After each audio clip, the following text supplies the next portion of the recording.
Esse vídeo vai ficar um pouco mais longo, mas é por um motivo especial. Eu sempre fui um leitor muito voraz, né? E tem um filósofo que eu gosto muito de ler e de seguir as suas falas, é o Luiz Felipe Pondé, e ele fala que toda vez que perguntam para ele se ele tem um livro preferido na vida, ele fala que quem consegue definir um livro preferido é porque leu pouco. Então toda vez que a gente vai estudar um artigo científico, né, com os residentes, com estudantes, ou nós mesmos, a gente vai ler um texto, um artigo científico, a gente sabe que por mais isentos que tentemos ser, e que por mais isentos que a gente acredite que aqueles autores tentaram ser, é impossível ser 100% isento com qualquer coisa. Então, todo texto e todo artigo científico também precisam ser analisados de forma muito criteriosa e ser analisados dentro de um contexto social, um contexto temporal, um contexto local. Essa semana passada eu tive a oportunidade de conversar, por acaso, com um colega jovem, super jovem, que foi convocado pelo Ministério da Saúde para dar um parecer sobre a incorporação de uma tecnologia, um remédio para o tratamento da miastenia graves. E ele deu um parecer positivo e estava muito feliz por ter podido dar um parecer positivo.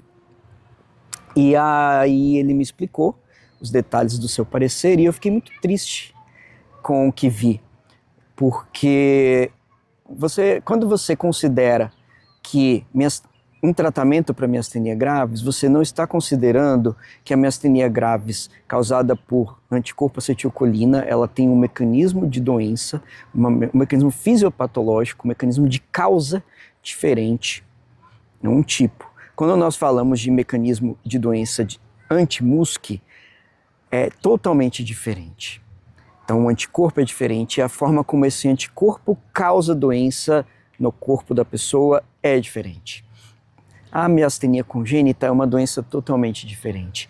Então, a miastenia autoimune, ela pode ser acetilcolina positivo, MuSK positivo ou duplo soro negativo, sendo que cada uma dessas três podem ser consideradas doenças totalmente diferentes uma das outras.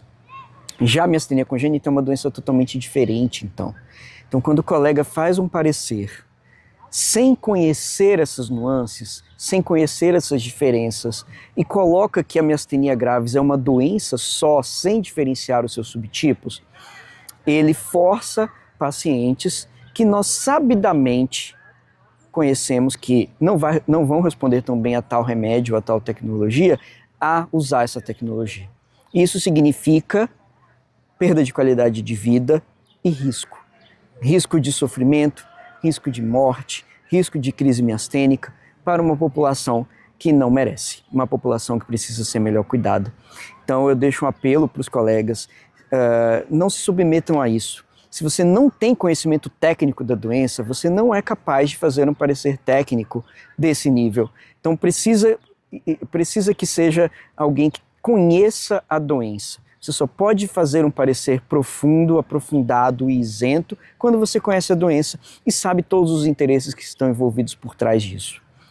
E deixo o meu apelo aos nossos gestores. Ouçam os especialistas. Estão aqui para cuidar das pessoas que precisam.